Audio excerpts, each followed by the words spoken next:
Welcome to Holistic Health for Happy Kids, the podcast where we dive into the root causes of children's health challenges and explore natural solutions to help little ones thrive. I'm Lisa, a passionate pediatric naturopath and mum of 3, dedicated to empowering parents with practical tips and expert insights to raise healthy, happy kids. Each episode will unpack common childhood health concerns like allergies, eczema, fussy eating, and gut health, and share evidence-based advice to support your child's wellness naturally. Let's create a generation of thriving children, one holistic step at a time. Thank you for joining me on this journey.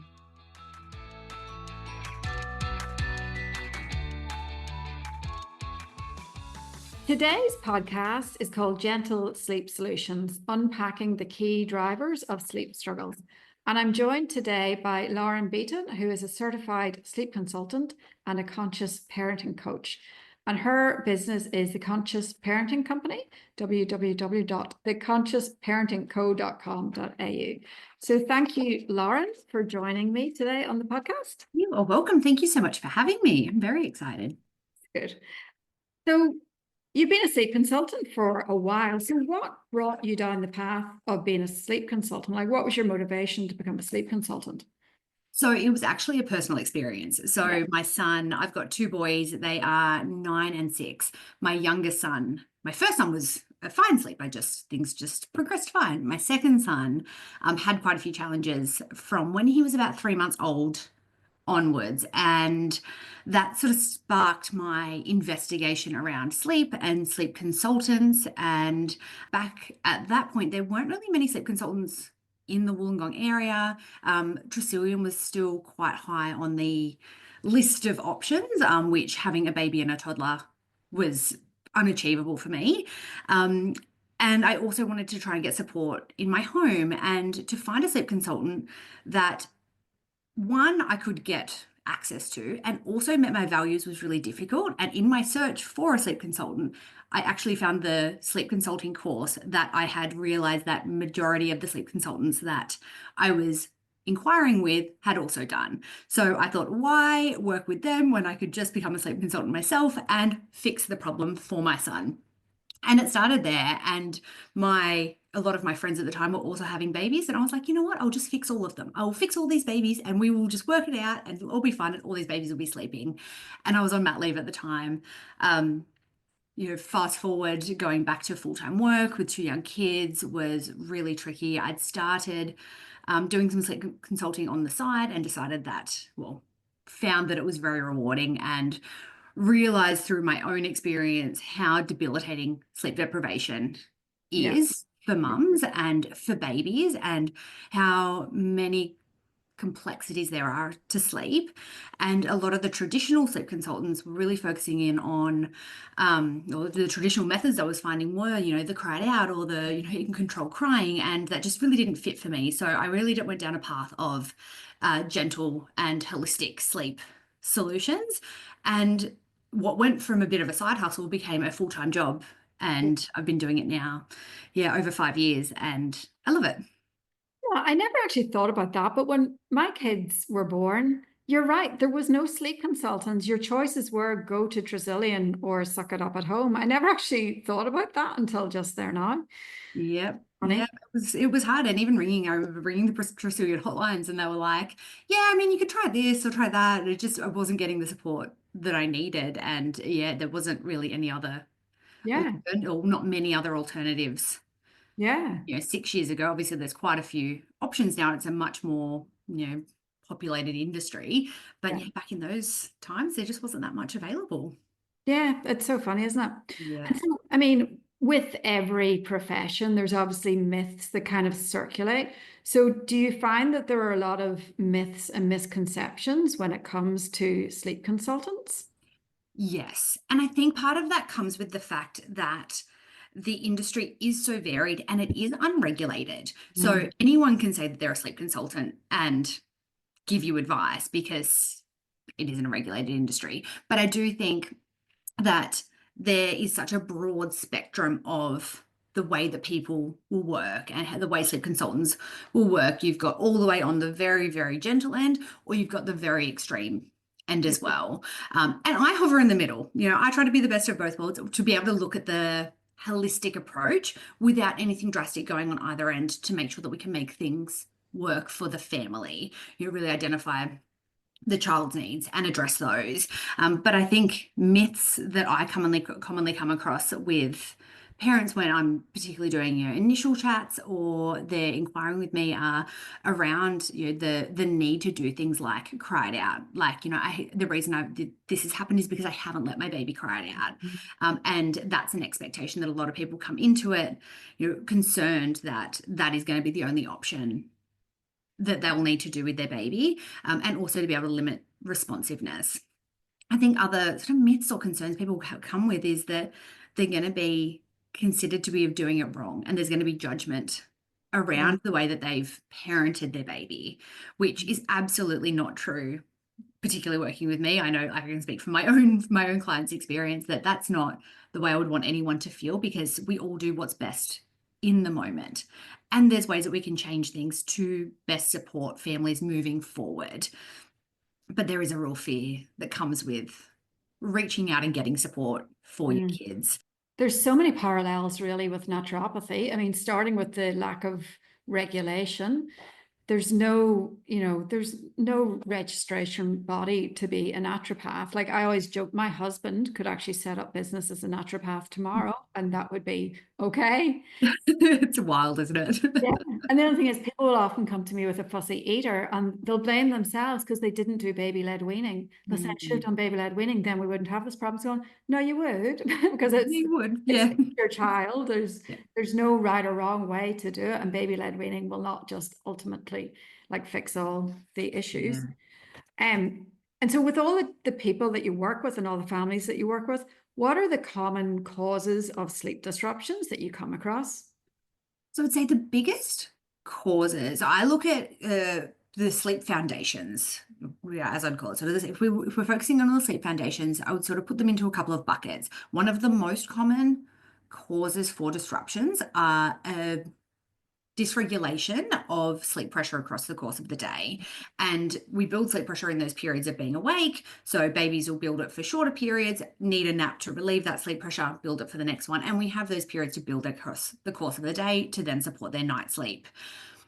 If that sleep pressure isn't distributed well, if there is either too little or too much pressure, we create dysregulation going into sleep, or just not enough drive to sleep. So that child is going to find it really difficult to be able to sleep. And this is where generic sleep routines can work against parents, because they're following something they found on the internet and it doesn't necessarily suit their child. Other causes for disruption I would find are sleep environments not being conducive to sleep, not having good time of regulation in the lead up to sleep periods, and being able to make sure that we are really calm and connected leading into sleep to make sure that their nervous systems are really well regulated to make the induction and the flow of sleep happen really easily. And also having enough sensory input and enough play and enough exposure to things like natural sunlight during the course of the day can have a really big impact on sleep. Physical activity, particularly for babies who are on the move, but even for little babies who just need time on the floor when they're spending times in, they're spending all day, in and out of the car or in the pram, and they're not getting that, physical activity that they need, it can then have impacts on their sleep as well. So we need to look at all of the buckets of what are the parts that are all contributing to those sleep disruptions to create a plan of how do we pull it all back together to make sure that sleep is moving well. The other big one that parents will come to me with is the settling method that they're using for their baby or toddler. We find that there is times where children just outgrow the process of settling, and that might be that baby's always fed to sleep, and then all of a sudden the baby's not feeding to sleep anymore, and no matter how hard the parents are trying, the baby's just not feeding, like not going to sleep with feeding, and that baby's giving us signals that that settling method and that approach just doesn't work anymore. So we need to look at the way that we're approaching it to make sleep easy for that child and then to make the continuation of sleep easy as well. Yeah. And all of these things, whenever you've got your first child, It's a lot easier, which is maybe why you didn't have problems with the first one, because it's easy to spend, your time on the floor and spend the time outside. And then when you've got your second, third, fourth child, you're in and out of the car, you're doing school drop off, you're doing school pickup, and it's so much harder to structure your day around that child's needs and that child's sleep. And your workload just increases. If you're even just going from 1 to 2 child, you've got 50% more. You're dividing your time 50% Yeah. each of them. So your workload and your mental load increases. You're also looking at children who have conflicting needs and Yeah. very varied needs based on age differences. So there are so many things to consider. And I'll work with families who have, I might be working with their fourth or fifth child because that baby is just so different and their temperament is so different to the previous children's, which means their sleep Mm. flow has also been very different as well. And their life is very different to what it was like when they had their first child. So then sleep is, Yeah. the priority of sleep is different as well. Do you believe that different children just inherently have different sleep needs? So some children have low sleep needs and some children have high sleep needs? Because that was not discussed. Like whenever I had my first child 17 years ago, that was never mentioned to me that some child just have low sleep needs. Yes, I know. I don't think anyone actually ever told me. I've been to multiple health professionals over the course of my children's early lives, and no one ever talked to me about the fact that children have different sleep needs, but they absolutely do. If we look at, you say, the National Sleep Foundation's averages, we find the averages in the middle, but there are the lows and the highs of that. I think part of the challenge with the low and the high, sometimes sleep disruptions and low quality of sleep is considered low sleep needs.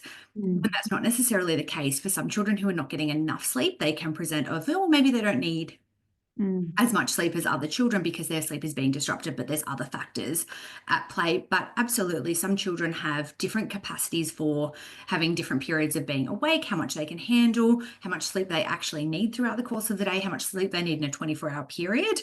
And that will vary child to child. You also have the temperament types as Yeah. well. You might have a really easygoing temperament whose baby, they're very flexible in terms of their routine, whereas you might have a more sensitive temperament child whose routine needs to be very structured because Yeah. that's what suits that child Yeah. And best. again, same with food. Some kids can get away with eating like low quality food and they're totally fine. And then some kids, they have one red lolly and they lose it. So wild. Yeah, absolutely. And what age group do you like primarily work with? I would work with majority of my clients would be between 6 months and 3 years old. But I work in the ranges above and below that Yeah. as well. I've worked with primary school age children who are struggling, particularly in those transitional period times where there's a lot going on. Potentially they're starting kindergarten, they're getting sleep disruptions because of the life changes that are going on, but also working with the 0 to 6 month range, just really establishing some good sleep foundations to help the flow of sleep Yeah. happen easier. I suppose if someone's had an earlier child who's had bad sleep, then they really want to get on top of it, like the minute the baby's born, pretty much, do they? Yes, yes. A lot of families are like, oh, we dealt with this at 18 months and we will be dealing with it at 4 months now. Yeah. The challenge with a baby under 6 months old, there's only, I guess, so much capacity that they have, and there's so many variances that babies of that age will be having when they're going through so many developmental changes, adjusting to feeding, just like life outside the womb. So there's so many variables with younger babies. So any client that I have that is within that kind of 0 to 6 month age range, I make sure they're really aware that while your neighbor's baby might have been sleeping through the night at 3 months, Mm. that might not be your baby. So what we need to do is work with your baby's natural rhythms, put all of the sleep foundations in place, and then see where things end up. And then we have a good, more accurate timeline of what is appropriate for your baby, as Gotcha. opposed to coming in with I want my baby to be feeding once a night, because that might not be realistic for Yeah. where that baby is at or their capacity at 4 months old. Whereas another baby, absolutely. So there's a lot of sort of conversations around that when I'm taking on a client who has a bit of a younger baby as well.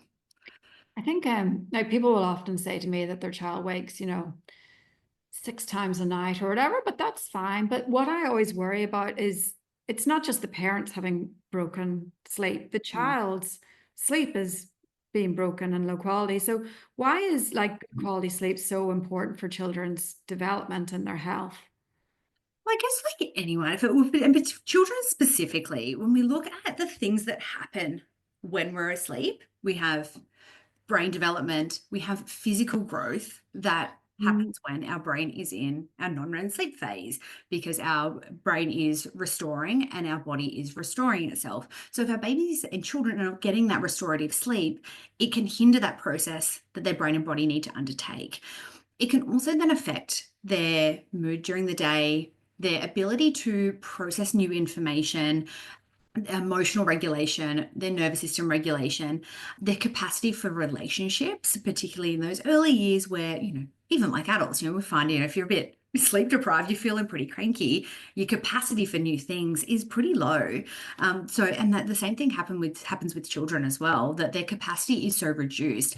I also find a similar sort of situation, probably what you might see is that when children aren't sleeping well, a lot of time that has a flow-on effect to their eating habits. So they are then not eating well during the day because they're exhausted and their body's not able to process. I actually feel hungry, I'm feeling tired, not hungry, or hungry, not tired. It's all consumed into this one yucky feeling that they're experiencing. And then the capacity to sit and focus on a meal or to eat the food that they're being provided with is very diminished because they just don't have that concentration span because they've had a lack of sleep. Yeah. Like if I don't sleep well, I just want cake. I know. You know, you don't want a big green salad Of a bowl. meal and it's like, oh, you feel sluggish. And I know for myself, particularly if I have, I will do home consults. If I'm doing overnights, I find that the next day I actually feel a lot of the time quite nauseous when I've had a lack of sleep. So the impacts can be really high, and for a lot of younger kids and even toddlers and preschool age children, primary school age children, they can't tell us exactly how they feel because they can't identify the differences of, oh, hey, I just feel really tired. Yeah. That's why I'm like this, because they can't they can't create that distinction between the two.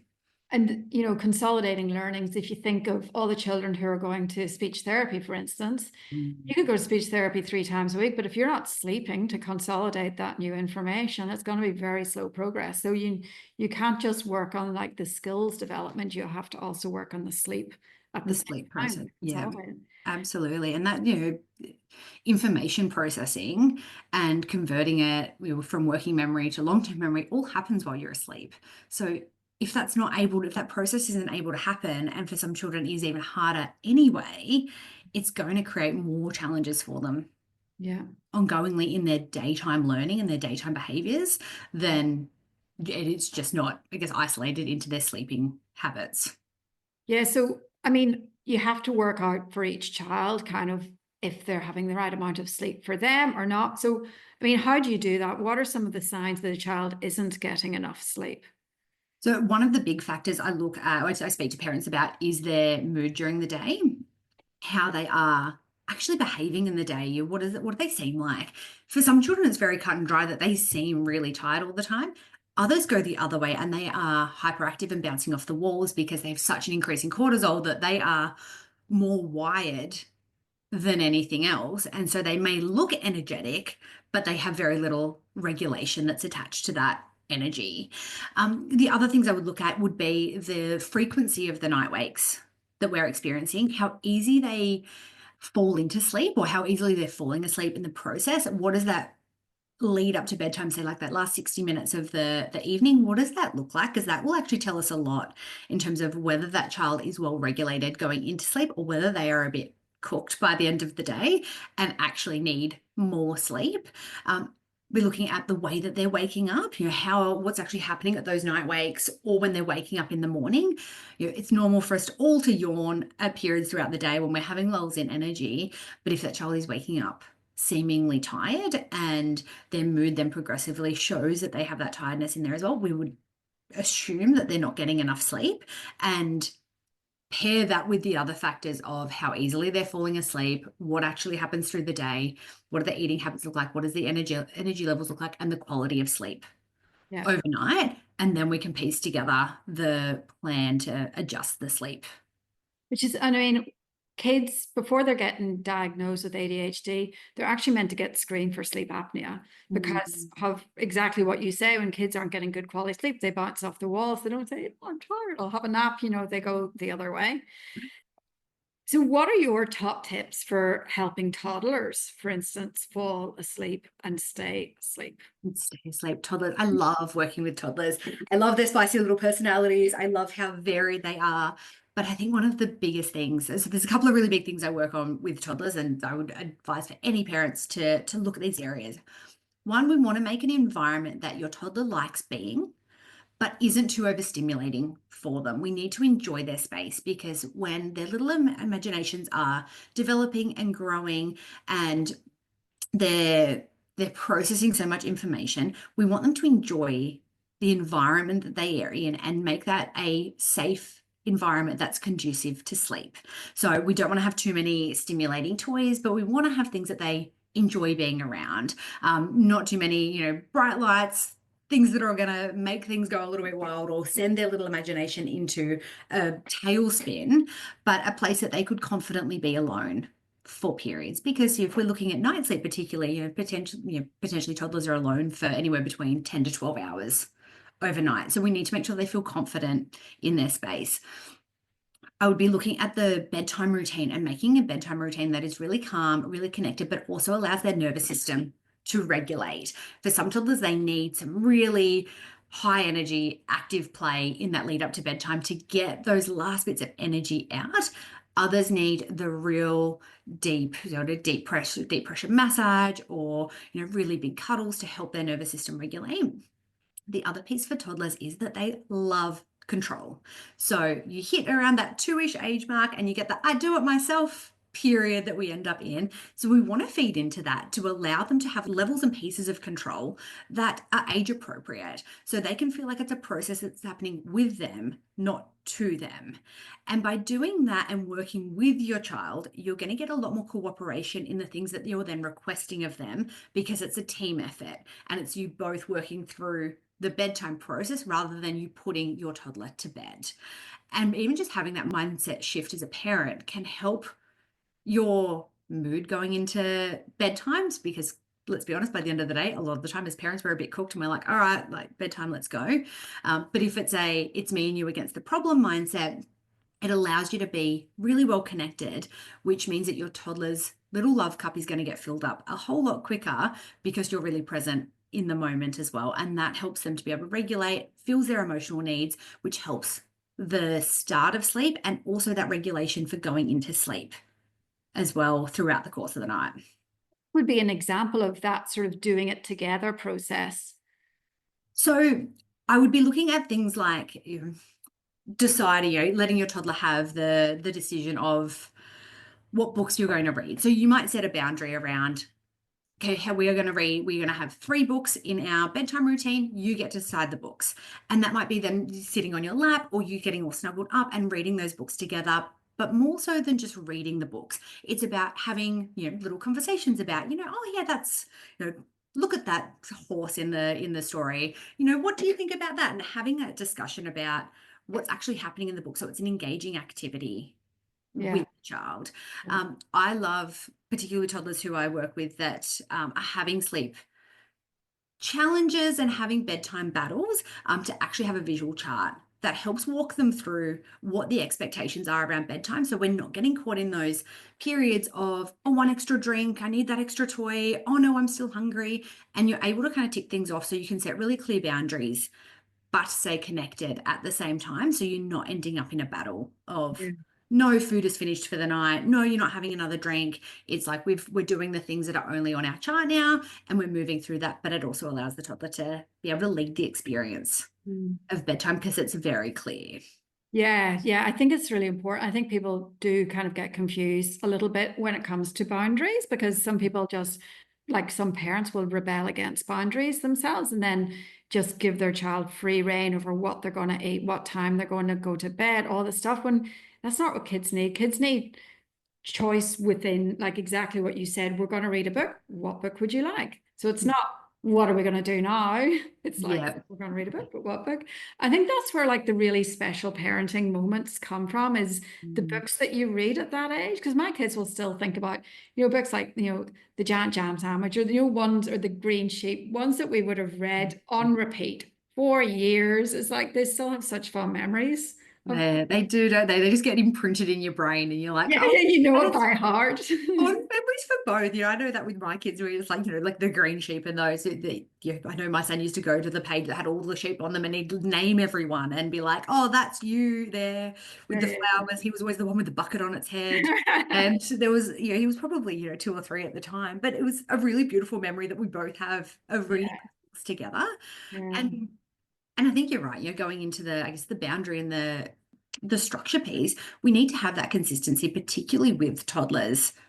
But children I guess, of any age, there needs to be the edges. They need to know where they exist within the edges of the boundaries. And that helps them to actually feel safe.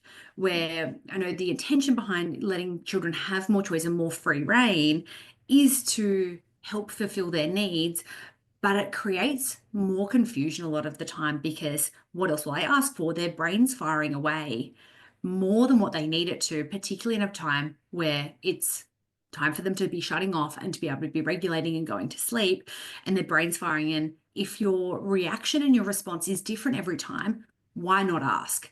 From the child's perspective, why not ask? Why not just try for that extra little cookie or that extra little cup of milk? Why not prolong the process a little bit longer? Let's see what the reaction is, because sometimes the answer is yes. So we need to be mindful of what those barriers are, or what those boundaries are, and the consistency of those boundaries that are being enforced, particularly when you have more than one parent that's doing bedtime. A lot of the time we're alternating, and we need to make sure that they are consistent boundaries for both parents. So that child knows what the expectations of them is and what the rules are going to be when it does come to things like sleep. Yeah. And it's of course difficult when the parents aren't on good terms themselves, and then they're not agreeing. So the child's in one house and doing one thing, and then another house. It must be extremely difficult. Absolutely. And that's where something like a bedtime routine chart can be really helpful. And when we get kids involved in it, we can actually allow some consistency across across houses or across different environments, to be able to create a level of consistency that's right for the child. Parents can disagree on their own differences and what happens for them, but if we can put the child at the forefront and at the center of what actually will help them get their needs met, and something like a routine chart might be something that can work across multiple houses. So I must admit, my daughter, who is 17 now, whenever she was 6 or 7 months, I did do the cry it out with her. And I think, well, I did it because I didn't see anything wrong with it at the time. And also because I was going to be going back to work. So I just felt that, I felt the pressure that I needed to be getting a good night's sleep before I went back to work. But obviously, and then I didn't do it with my next child because she had congenital heart disease. And I asked her doctor, I said, can I let her cry it out? And he was like, no. So I was like, okay. And then with my next one, I'd just given up by then. But so like, what's wrong with cry it out, and what's the alternative? So I guess the premise of cry it out is to get the baby's basic needs met and put them down and then not respond. And it's more of the choice of not responding that can create the challenge for the baby feeling like they have emotional needs that need to be met and not being responded to, which can put them in a state of stress, and then to create more cortisol. It can result in them going to sleep. But for some babies, even for parents who have tried cried out, it isn't. They end up in such states of dysregulation that they are vomiting, hyperventilating, going into extreme stress responses. So we want sleep to be a really safe place for children. And like you said, sometimes parents will do it because they don't know an alternative. And, even I know when my son was, my 9-year-old, that was kind of the only option that was ever presented, was like, you just cried out, and that's just what you did. Like that's how you did it. And that's less than a decade ago that was the advice that was given. And I still hear, pediatricians, doctors, medical professionals still now giving that advice of, yes, that is fine. That is the approach that should be taken. So as an alternative, I guess for me, I don't really use what I would say, sleep training methods or a specific sleep approach, because I want it to be tailored to that baby and for that family. Now, that might look like giving that child some space. That might be getting them, getting the child to a regulated place, getting the baby regulated, popping them down, and then leaving the room. And that might be them whinging and, having a bit of a fuss for a little bit of time and then going off to sleep. And for babies with easy temperaments, that's absolutely the right approach for them. But for babies who aren't, maybe have a trickier temperament, or maybe have really strong sleep associations that just aren't working for them, can get dysregulated really quickly, a more responsive approach is going to be a more appropriate method to be using with them, which can look like responding to their needs at the time. If we want to be able to get the baby to settle in the cot, for example, we might be looking at going, let's move from rocking to sleep to settling to sleep in the cot. We'd be looking at helping that child through those times when they are emotionally dysregulated, when their little bodies need physical support to co-regulate and calm down. So that might look like, cuddling, rocking, physical settling processes to help that child to regulate. And I don't set a particular time limit on, a lot of the I guess set approaches will say, you go in after 2 minutes, you pick up for 1 minute, and then you put back down and you go. The reality is that's going to look different for different babies, and even for one baby within different periods of their settling process, their experience can be different. So giving parents the tools to say, let's respond when your baby needs it. Let's really work on that dance that we can do together that creates that connectiveness and the responsiveness of, if you don't need help right now, I'm not going to intervene. You do need help right now. Now is the time that I am going to intervene, and I'm going to help you calm and co-regulate so you can be in a place to fall asleep, because a co-regulated, calm nervous system is going to make sleep a whole lot easier. And then that process of sleep gets a whole lot easier again, the more and more we have that repetition, and your babies and toddlers learn through repetitive patterns, which is why having consistent routines and everything can be really helpful. But we need to make sure that that process feels safe and secure at the same time. Yeah. And I think you're right. Like, kids need to have a little whinge before sleep. I think somebody did tell me that when my kids were little, that, I was told like they have to cry to get to sleep, which is obviously not true. But I think having that little whinge for like 2 minutes and then like out like a light, like that's fine. Like that's not something you need to avoid. And I think if we can look at crying as communication, Yeah. and really look at it through that lens of, what is your baby trying to communicate? For sometimes they're just like, oh, I'm tired and I'm cranky and I'm ready to go to sleep. And when we can tune into that to be like, I can read that sound as, you're tired and wanting to go to sleep, but you don't need me right now. Like, you're good, you're okay. Versus, I'm really heightened, I'm really escalated, I need help calming down, and then being able to respond at that time. But for a lot of kids, they do have a cry and a whinge going off to sleep, because that's that last piece of energy release that they're going to do before they actually drop off into sleep. My 6-year-old last night was singing himself to sleep. Like, a lot of children will make noise to go to sleep. 10-year-old does it all the time. Thankfully, he's the first to go to bed, but he will always sing himself off to sleep. He's a lovely singer, so it's totally fine. But yeah, it's like the last thing I would do as I'm getting. But within like 60 seconds, I'm like, you can go from singing, and then the next thing I'm like, oh, he's asleep. Okay, cool. Whatever. Whatever, you do you, boo. A question that a lot of people ask me to ask you is what to do with the early morning risers. So the kids who are getting up at like 5-ish. What can you do there? So one of the biggest things with early morning waking is that we need to identify why it's happening. And I guess, like with anything with sleep, there are so many variables. We need to really understand, is that child maxing out their sleep total? So for example, I will have parents that say, my baby is waking at 5, it's just too early, we don't want to start the day at that time, but their baby's been going to bed at 6 p.m. and they're maxing out on their sleep total for the night at 11 hours. And rather than it being an early wake, it's a circadian rhythm shift that we needed to make to shift their whole routine backwards. So their 11 hours can go potentially more like 7 till 6 rather than 6 till 5. But conversely, if we have children that sometimes are going to bed too late, we can see the same thing happening with the early morning wake. Over the course of the night, our melatonin, in the early part of the night, our melatonin goes up and our cortisol levels should be low. Around that midnight mark, our cortisol levels naturally start to rise and should reach an awake time in the morning when we're ready to wake up for the day. But if children have gone to bed too late and that cortisol level has started off being too high, they're going to reach a wake up time and a wake up feeling earlier than what they would need without getting as much sleep as they need. So the cortisol and that late bedtime, if it's too late for that child, can also impact their early morning wake up. So it's not, I guess, as cut and dry of when we push bedtime back, the wake up time will come back, because we need to look at how well regulated they are in their nervous system and from a hormone balancing point of view as well. We also want to look at things like environment when it comes to early wake-ups. You know, is someone in the house's alarm going off at 5 a.m. and, you know, Bub's hearing footsteps walking around being like, someone's awake, I better wake up as well. Is there light coming into the room? The birds chirping outside and they're starting to get those signals that it's time to wake up.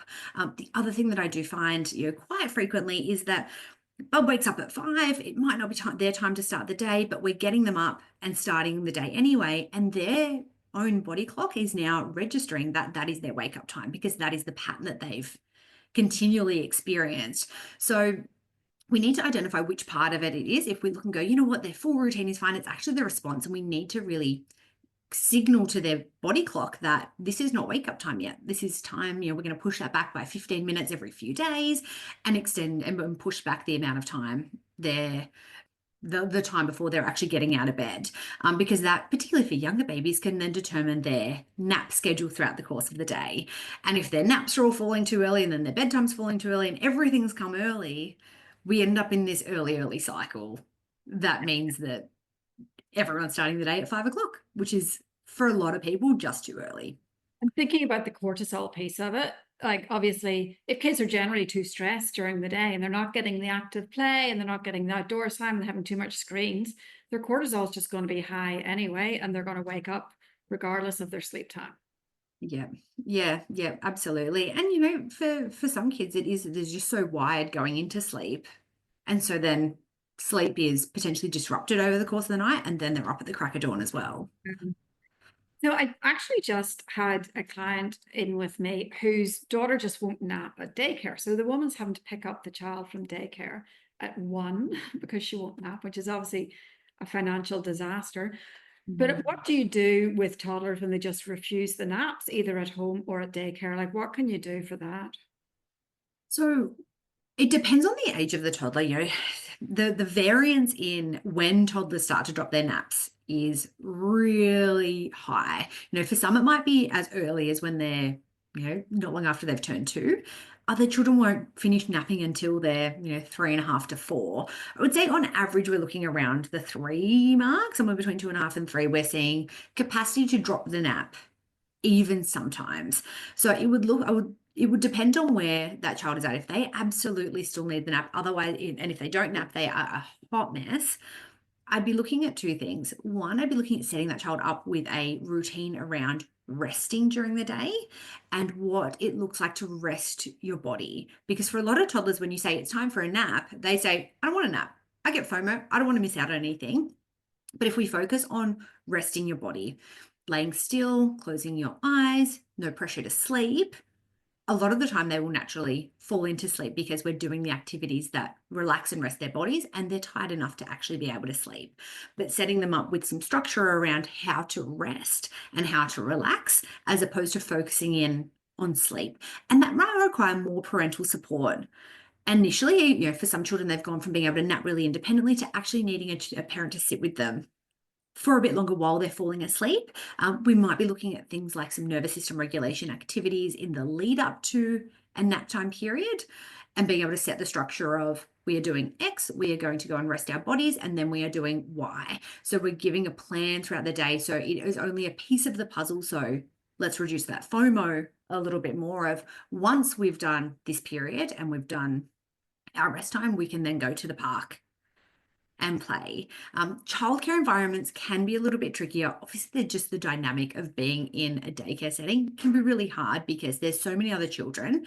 But we can do a similar thing with, you know, the educators can do a similar sort of thing with the children to focus on the rest piece of what does that look like, and also being able to work with parents of, what would that look like for the child at home? And is there a particular spot in the room that might be more conducive for them to be able to sleep? Do they have all of their sleep associations that they would normally have at home? And sometimes even building those up. I know for some childcare centres, particularly with toddlers, they're on sort of stretcher beds, but sometimes even being able to bring a special blanket from home that smells like home, making sure they've got a sleep suit if they're wearing a sleep suit at home, having their special bunny.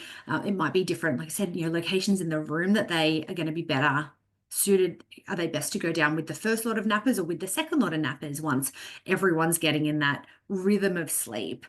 Because also for a lot of toddlers, they will follow the crowd. So if everyone's going for a nap, I guess I'm just going to go for a nap. And if I lay down and close my eyes for long enough, the chances are they're probably just going to fall asleep. So sometimes those things, we can just look at the structure around what we're doing around the nap and also the timing. Sometimes I'll find that I'll have parents that come to me and say, my child's always napped at midday and they're just not falling asleep anymore. They don't want to nap and they're a hot mess for the rest of the afternoon. But the natural napping time for that child now is more like 1 o'clock because they have more capacity to stay awake for longer. So by pushing the nap back by, 30 minutes, 40 minutes, an hour, we're actually seeing that napping is able to stay possible for longer because we're giving that extra time. And that can be a tricky balance for parents to be able to identify when to change the routine, but it can be a huge driver in sleep disruptions or challenges with nap settling if children aren't spending enough time awake to be tired enough to be able to fall asleep. That's the problem, isn't it? Is that as a parent, you get it all figured out. You think, great, we know what we're doing. And then your child changes and then you're like, oh, we just got here. We just figured this out. And then you've changed again. What about diet? Like, do you see foods that help, like the clients that you see, sleep better? Do you notice any patterns, or is there any winning foods that you ever think of? Look, there's different impacts for different children. I think, like you said earlier, there are some children who are not overly impacted by the variances in their diet and others who are a lot more sensitive. I would look at things particularly more so, rather than being sort of winning foods that we have in the diet, I'd be looking at things like sugar intake, also milk intake across the 24-hour period, particularly when we're going into toddler land, when toddlers get really hooked in drinking a lot of milk. One, their appetite is suppressed, but also they can have impacts to their iron absorption and things which can then have impacts on sleep if they are iron deficient or just have low iron rates as well. But anything, all of our tryptophan foods, which is an amino acid, which helps with protein, are really good to support sleep. It produces serotonin, which helps with that production of melatonin, which are very supportive of sleep. We want our melatonins to be at the right level to be able to sleep. But again, some toddlers can be quite fussy or particular with their amounts of food. So I would typically be looking at just the balance of food across the week for the child to see if there are if there's any outliers in days they're really struggling with sleep, if there's any foods that seem to cause a reaction for sleep. But more than focusing in on a particular day or a particular diet base, we'd be looking across a generally pretty balanced diet and making sure that we aren't having too much milk intake. And the same exactly for fussy eaters. Like if a child's having 8 bottles a day, they're not going to eat any food. So important. I swear when I gave my babies salmon, that was the night that they slept. So same like it's the tryptophan, and probably the essential fatty acids played a role in there as well. So if you had to give one piece of advice to sleep deprived parents, what would it be? One piece of advice, I would say, just remember that what's happening now isn't forever. What you're experiencing, this is not your forever. You are going to sleep again. And if what you are doing right now isn't working, you can make a change, but you might just need to take a step back with an outside lens to look back in. Because if you are too close to the problem, it's all going to be quite blurry and it doesn't need to be a drastic solution to it. So if you're going to make a change, I would suggest to any parent, go for a walk, go for a drive by yourself and think about it. Yeah. Think about it, process it, and then come back with a clearer mind so you can see the problem more clearly to be able to have a productive solution towards making changes if that's what you're ready for. But sometimes sleep is just hard for periods. And we have developmental phases with kids and changes and external factors that we can't control, illness, teething, moving house, holidays, all these things that come into play that can affect sleep that are out of our control. Yeah. With the disruptions. So this isn't a forever place that you're in right now. The days are long, but the years are short. 100%. Yes. And the problem is, of course, if you're a sleep deprived parent who's been up 6 times a night, you can't think clearly. Like, that's the problem. You just get stuck in this funk because you're tired. You can't make changes because you're so tired, and it just, it's hard. It's really hard. I have my kids have slept, well for a long time because they're much older. And now when I speak to parents who are up 3-4 times a night, I'm just like, oh, I just want to cry. Like, if there was ever a contraceptive, it's just hearing people getting up that many times. And that, when you're in it, you're just in it. And then when you're out of it, you're like, oh, that was yeah. Yeah. And I'll have parents that come to me and they're like, we're up probably 10 times a night.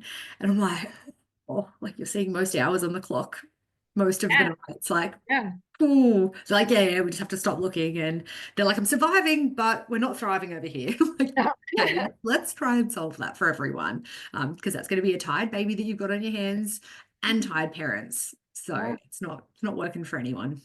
Good. Well, thank you so much, Lauren, for joining me today to talk about gentle sleep solutions. It's been really interesting, and I know a lot of the people who listen to this podcast are going to be very keen to get in touch with you to get some support. So obviously in the Wollongong area where we are, you go to people's houses, but can people work with you when they're not local to you? Absolutely. And I think that was probably one of the big blessings of the COVID period, is that so much moved online. So I would say, probably over half of my consults are remote consults, which I do via Zoom with remote support packages, which can be done anywhere in Australia or internationally as well. So we've got lots of flexibility and lots of options to be able to work together no matter where. Yeah. And I'll put in the notes, but tell me, what's your Instagram handle? At The Conscious Parenting Co. Okay. And website is www.theconsciousparentingco.com.au. Yep. So thank you very much. Please follow Lauren on Instagram for lots of helpful sleep advice. And thanks. Thank you so much.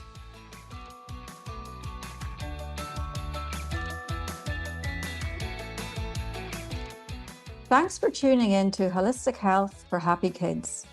I hope you found today's episode helpful and inspiring on your journey to raise thriving, healthy little ones. Remember, small, consistent changes can lead to big transformations. If you enjoyed this episode, please subscribe, leave a review, and share it with other parents who might benefit. You can also follow me on Instagram and Facebook at The Pediatric Naturopath for more tips, tools, and inspiration. If you've got a question or a topic you'd love to hear about, please send me a message. I'd love to hear from you. Until next time, take care and keep supporting your kids in the most natural, nurturing ways possible.